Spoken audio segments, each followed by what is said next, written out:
Hey everyone, Professor August here, and today I'll be talking about Katie Kitamura's book, The Audition. It was published in 2025 by Riverhead, so let's get into it.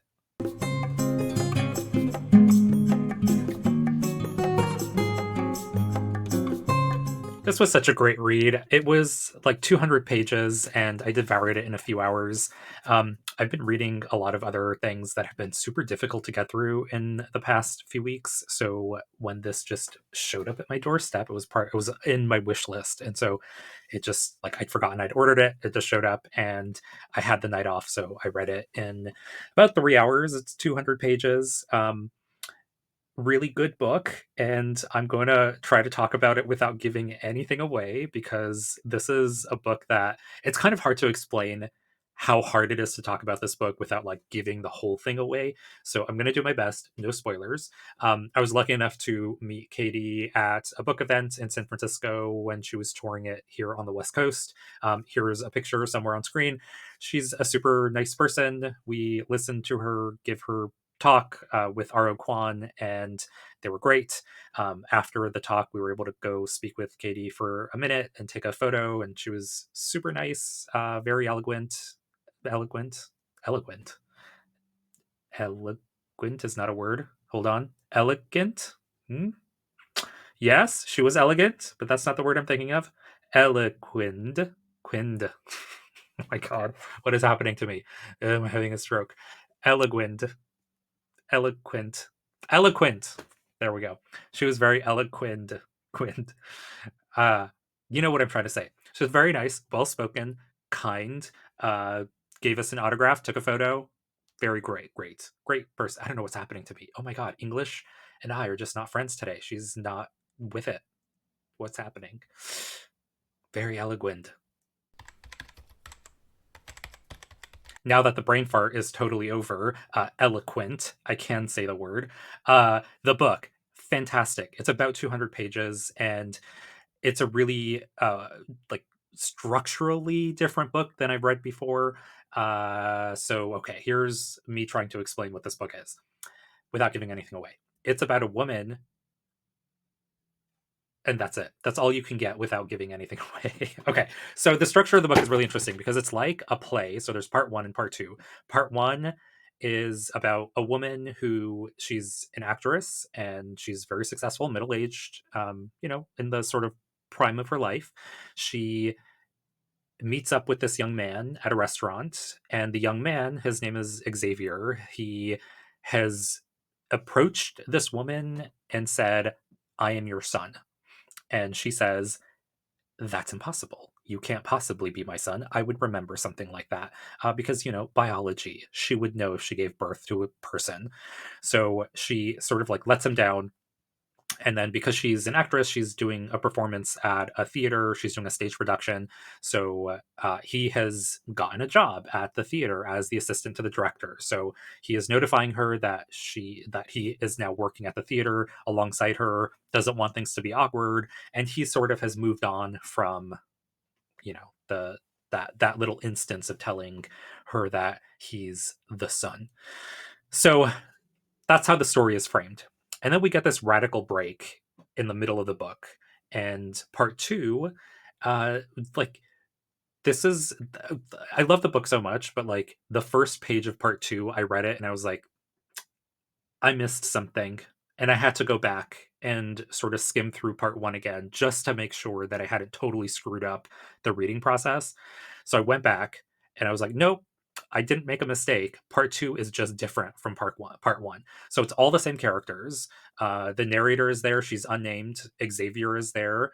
Uh, but he's different from part one. Not giving it away.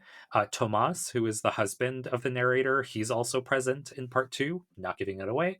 And part two sort of follows linearly. So it's like, a few months, I suppose, has passed by.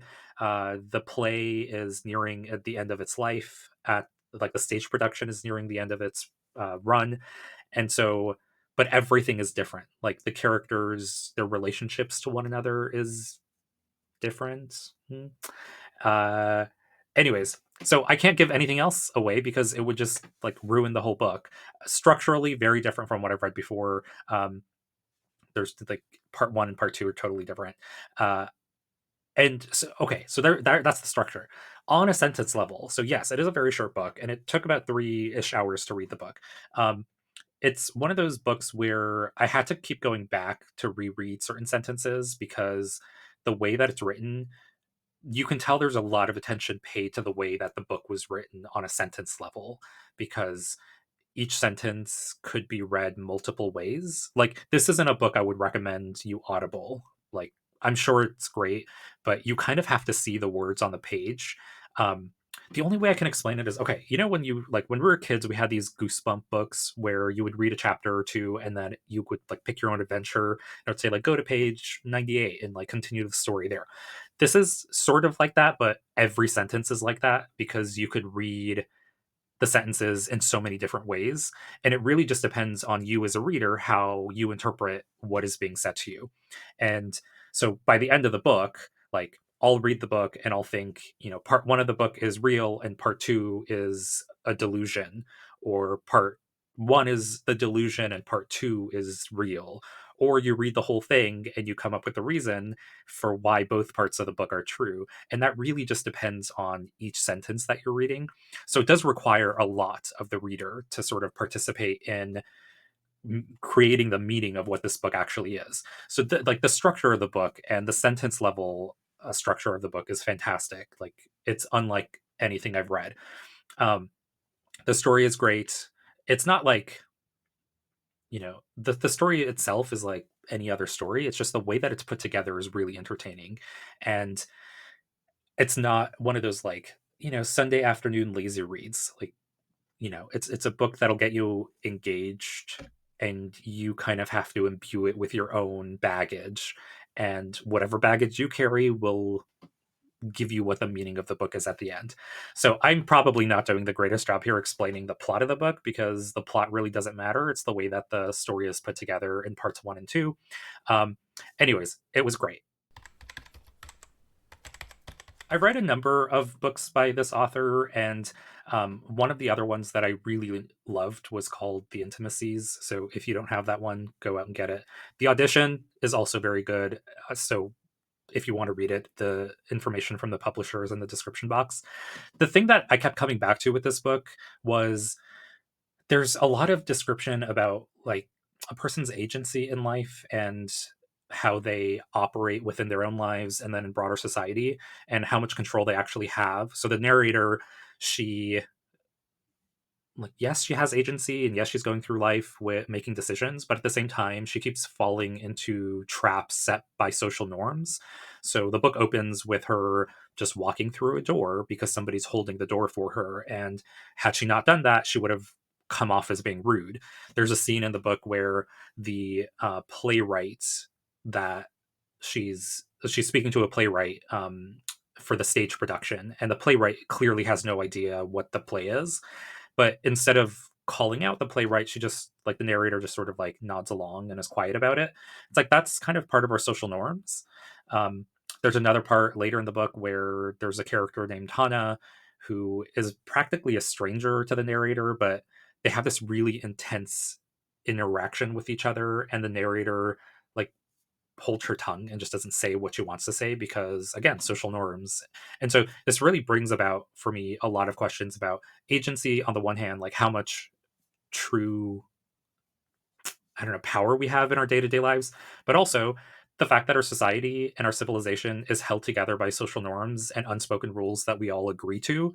And if we were to let go of those rules, what would happen to our social discourse? What would happen to the way that we behave with one another? And so it brought up a lot of stuff for me. That's what I'm reading into the book. Somebody else will read the book and have something totally different. Like, I can see somebody reading this book and saying, "Oh, it's a story about a family," or another person will read the book and say, "Oh, it's about a woman in the prime of her life." For me, it was all about society, like how we interact with one another, and if we don't follow through with those social norms, our lives sort of start to crumble and fall apart because society starts to fall apart, our family life starts to fall apart, our work life starts to fall apart. And so for me, it was a great book. It was really, really entertaining just to have a structure like this. like the book itself, the structure, but on a sentence level, a paragraph level, it was really different from what I'm used to reading. So I really enjoyed it. Again, if you're interested in reading it, the publisher's info is in the description box. I will catch you guys in the next video. Bye. Ah, eloquent. So eloquent. Alright guys, thanks so much for watching. Don't forget to like and subscribe below. Catch you in the next video.